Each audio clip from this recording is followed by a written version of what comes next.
Greg, how are you? Good evening, Colin. It's nice to see you again. Look, Greg and I together in my dimly lit study at home having a chat about the 4 Mark Supercar Club because we can. And it's a subject, I think, of great interest to all of its members and beyond. So Greg, as I've just mentioned to you, because we've been out for burger and chips to chill out for a bit before we come here. And we're just pondering what the agenda is really. And my thinking is past, present and future of the club. Okay. It's not all about you. It certainly isn't. You don't want it to be anyway, do you? Not that much. No, it isn't. Anyway, it's not wanting. It isn't about me. It's about us all having a great old time, isn't it? I know. Well, look, I've been a member a few years now, and it's just a great place for me to spend some time at the weekends. And certainly for me, and I've said this to you before, if it wasn't a 4 Mark Supercar Club, my car wouldn't go much beyond Costa Coffee and B&Q, quite frankly, which is an incredible waste of a nice car. Which is, of course, how the club came about in the first place. That is quintessentially the reason the club was formed, was because I was in exactly the same boat as you. I had a Ferrari at the time. In fact, the same Ferrari as I have now. Second Ferrari. When was this? So this, I suppose it really all starts back in 2014 is I'd been a member of the Ferrari Owners Club and the Aston Martin Owners Club, and been to a few of their events, and and they were as cliquey and as sort of geeky as people assumed they would be, and really their fun event was meeting at the local pub or meeting at different pubs and talking about 15mm bolt that holds the rear axle in, sort of that kind of level of right. And it just really wasn't me. It was really, for me, having the car was back driving it. I think I did this for a couple of years and realised it just wasn't for me. The car was coming out once a month or whatever. Yeah. I'd get it out of the garage, do a long loop, come back, put it back in the garage, and that would be it for another month. And then a month later, it would happen again. And you do that on your own? On my own, yeah. That's not very sociable, is it? It's not very sociable, and a wasted opportunity, like you said about your car being, wasted because it was going to Costa Coffee. Oh no, I got stuff from B&Q. I didn't go there just for a wonder. Yeah. But again, of course, what you got to be thinking about that. Actually, you got to be careful what you put in your car if you go to B&Q. There's certain things that you don't want to put. Well, you park at the other end of the car park to start. Absolutely, yeah. Only go when it's quiet. Anyway, so yeah, you're right. That's when it started, and then it things changed. What was the trigger? What happened next? Well, I think from memory, I had some car friends from out of my village, 4 Marks. Not everyone realised 4 Marks is a village, by the way. It's actually a village in Hampshire. Yeah. And I started bumping into people in the village with nice cars, and oh, that's a nice car. Oh, not thanks very much. Literally bumping into them. Well, trying to avoid physical contact. Yeah, sorry. And you got chatting. We ended up going out for drives, and 1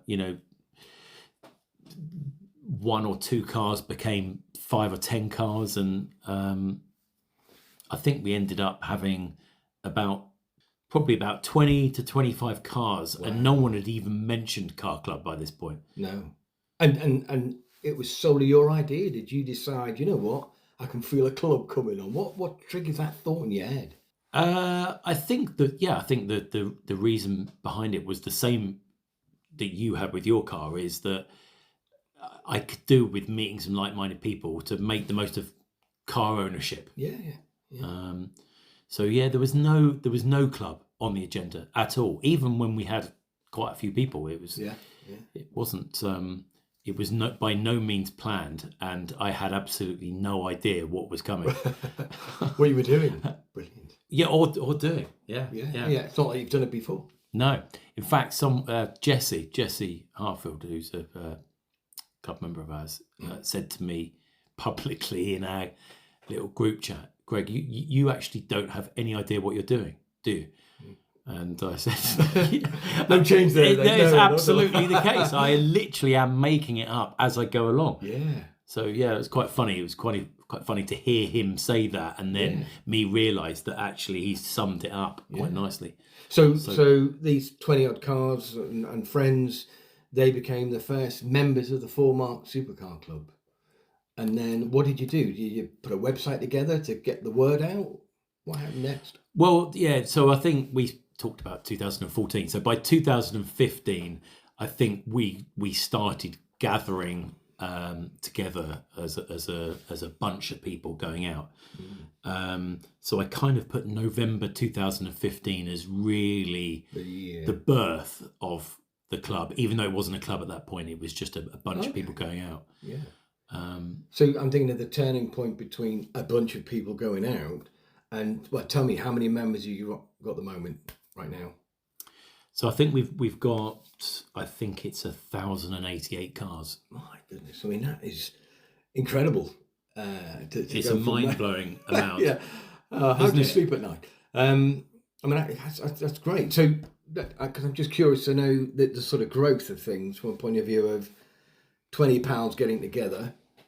What was it again? Was it literally a website was put together and you, when I say advertise, or you put it out there and then people could sign up? I think the growth turning point was in 2019, where we had about 35 people that were going out. Yeah. And a friend of mine, Dean Stokes, when we were out and about, I think, we all gathered, and then I think we were, I don't know, going to a wine tour or something. And I said, right, guys, we're now heading in. And I think Dean said, 4 Marks Car Club this way. and I kind of, there was a moment where him saying that out loud, it was like, oh right, yeah, it's a bit like 4 Marks Car Club, isn't it? A little bit. Yeah. So that's where the name came from.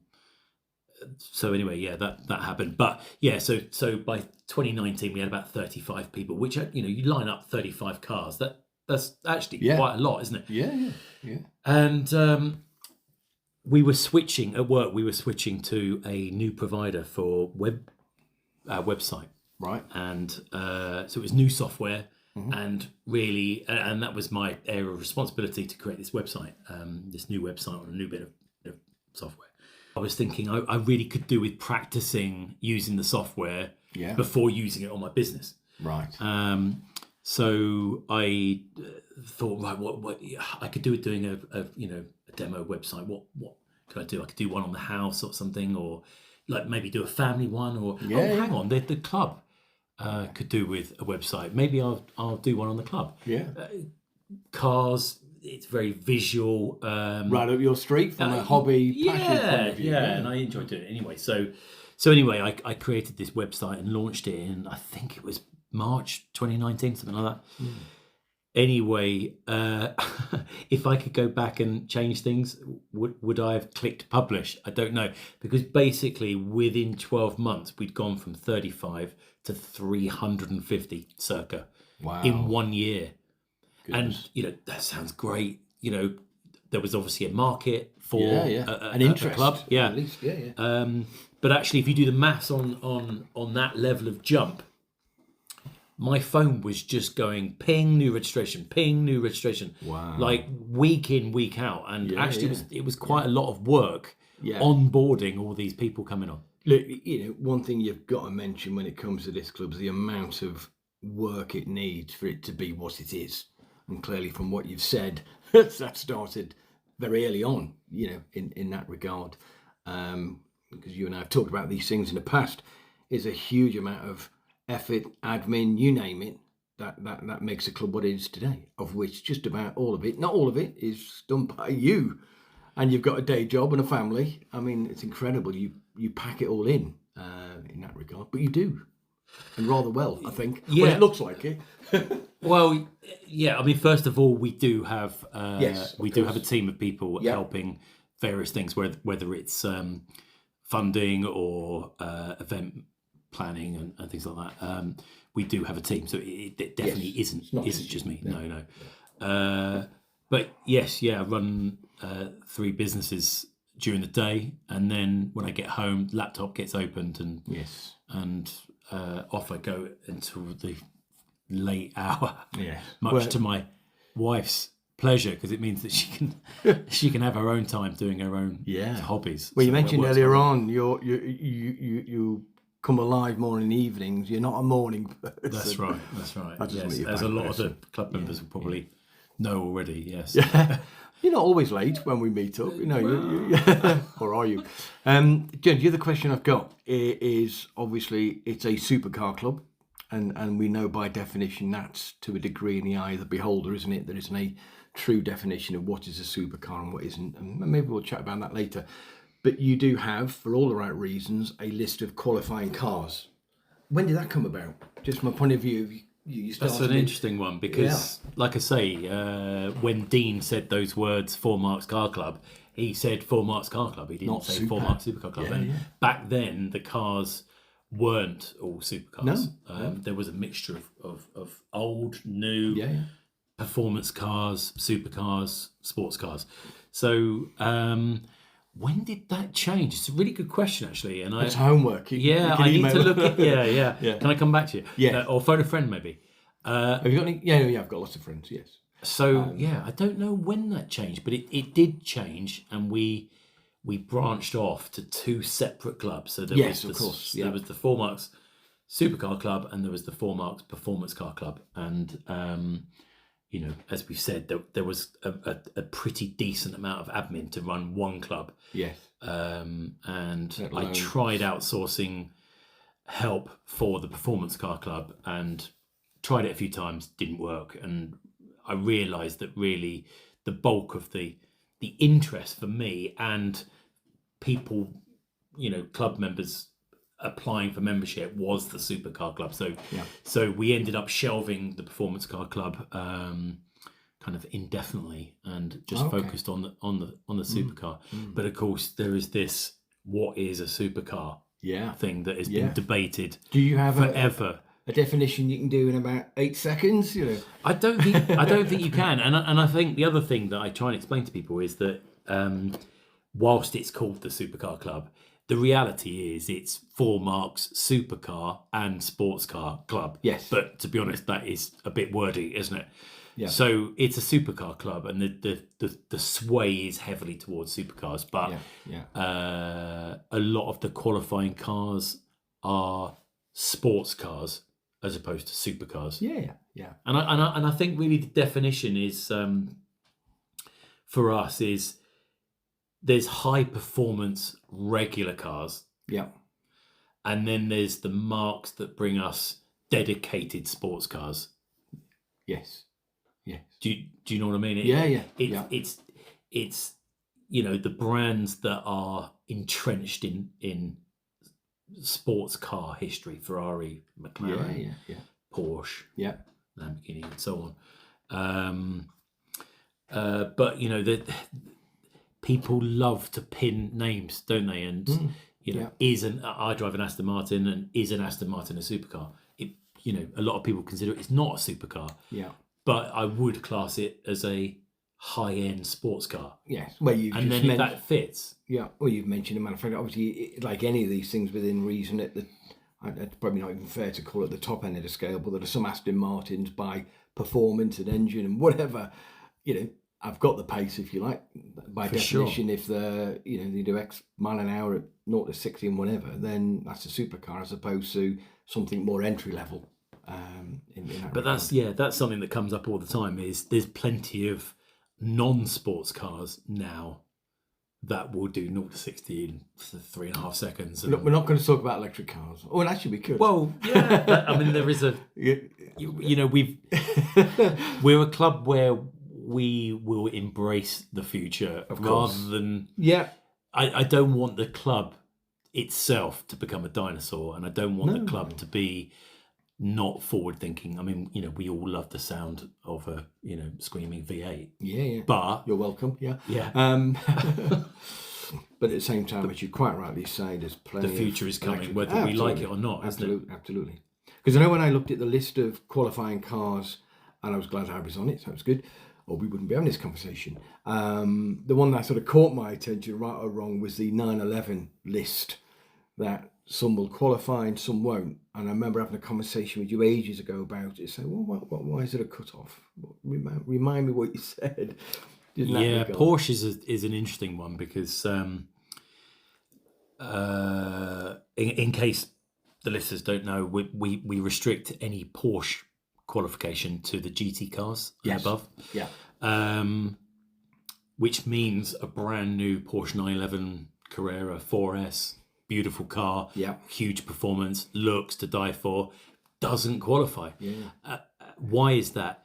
Porsche is an exception from the rule, really, because the problem we were finding is that we had head and shoulders above any other brand. Porsche was starting to dominate, and one of the culture of the club is diversity, and we didn't want it to become the second Porsche Owners Club.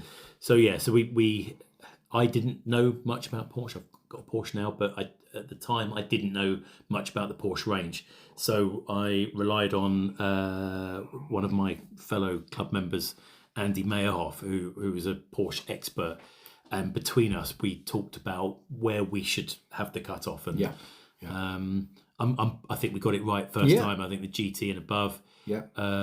And despite us being super strict, it still is the most numerous car in the club. A GT Porsche, which is, that's a seriously high up. And quite difficult to obtain car. Yes, they're demanding. Look, I'd like to move on from cars. Believe it or not, it's a bit weird, isn't it? Shall I go? Or? No, stay a bit longer. Finish your coffee. No, when we kicked about a while ago, what we wanted to talk about when we were going to do this little podcast was what the club was beyond the cars themselves. And we, again, my example is it stopped me going to B&Q and Costa as much. And so it's actually saved you some money. No, I still go. It's just in a different car. I get stuff in. Oh, right. No, we talked about what it means to be a member of the club and the friendship there, the camaraderie, the support. It blew me away when I first got my car, and I thought, right, I'm going to join a club. And I looked around, and I've said to you before, there might have been 2 or 3 clubs. I thought, which one? And it was just by looking at the website, I thought, I'd give this one a go, and it was good, and then ended up it was 4 marks first time round. But yeah, just wanted to chat about the members and who they are. Well, let me turn that round, and you tell me, what was your experience of coming to an event? Because there is this thing, and it's a genuine problem for all of us, whether you're a boy or a girl, is how well are you going to be received as a new club member? Because I think in any club, it doesn't matter if it's a car club or a tennis club, or you arrive as a new member. Yes. And there is a bit of is it going to be cliquey? Are people going to be unsavoury? So what? That's a very good question. What's your memory of your first event? What was your first event? Forgive me for not knowing that. Yeah, forgive me for not knowing it. No, I do remember it. We met over a bridge by the tunnel. Highnet Tunnel? Yeah. Okay. And I think we were going for a breakfast at the Kennels.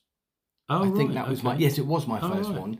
So again, it was weird, at my age, a bit nervous, but I thought, give it a go. It's funny, isn't it, that you were nervous? But not surprising at the same time.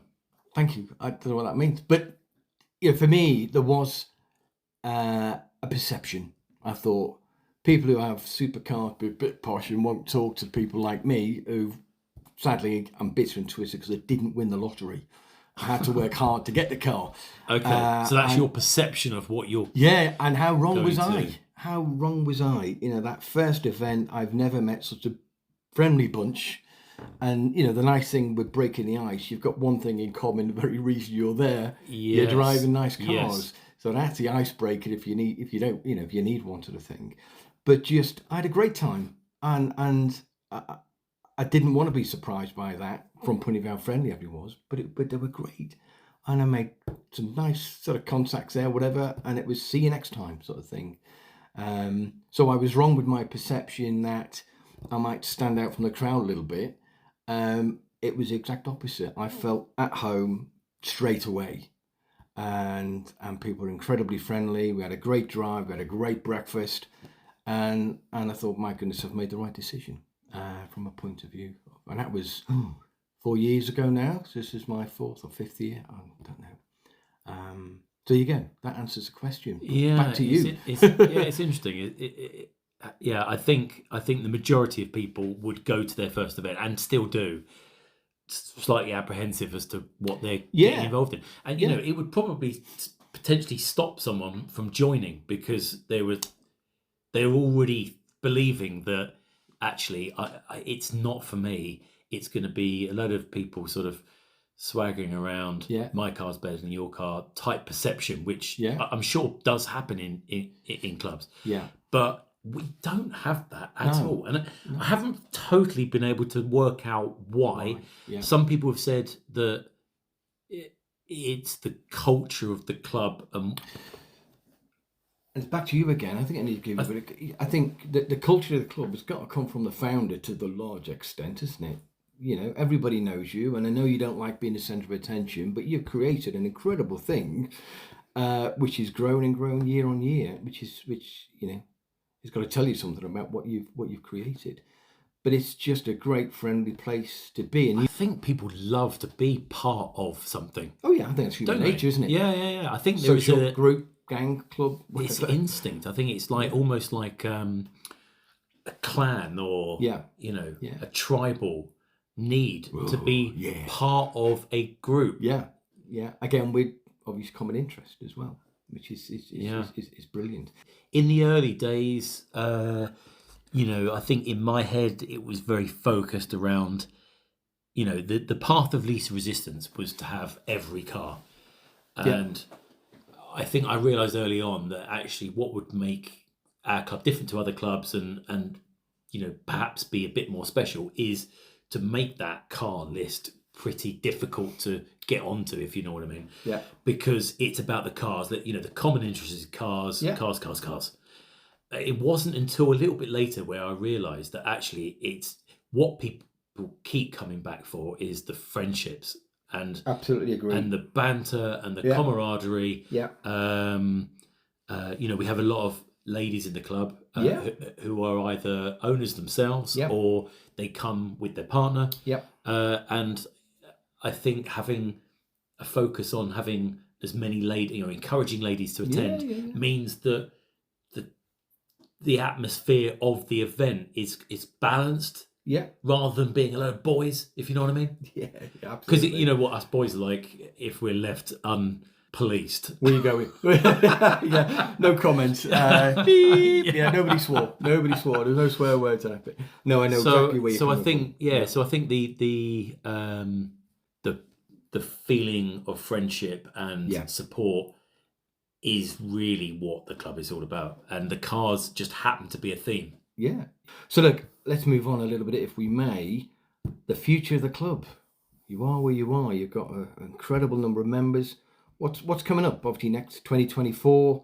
Again, you'll have a whole variety of different events and meets and different drives out. And of course, you've got you do an annual trip abroad. Maybe tell me a little bit about that. What's the plan for that? Or can you tell me? Is it all top secret? I'm going to say it's top secret, but really that is secretly code for we don't have a definitive plan for the Euro Tour for 2024. We've got lots of ideas, and this will be our third in a row, so we will have a spectacular Euro Tour. I think it was best we just said it was top secret. Top secret.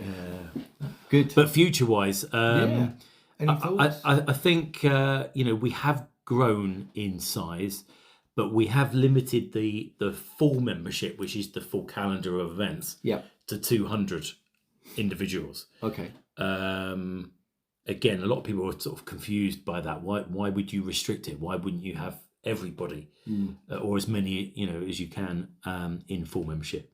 But the reason we do that is because, you know, we're not chasing the money. So money's not an influencer for us.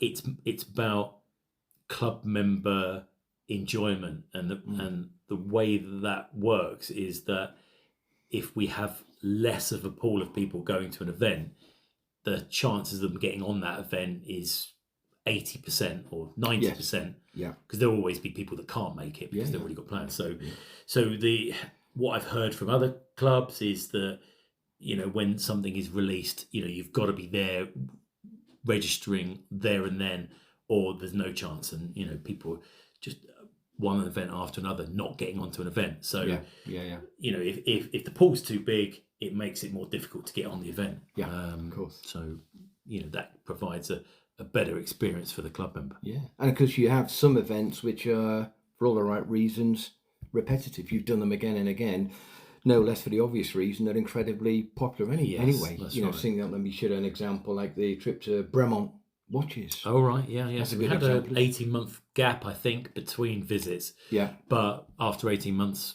you know, it was time to go again, and we had a whole fresh load of people go to that. Yeah, that's a great place to go. And of course, visit to, McLaren. That's another popular one. Williams F1. Yeah, as well. Red Bull racing. Red Bull, yeah, absolutely brilliant.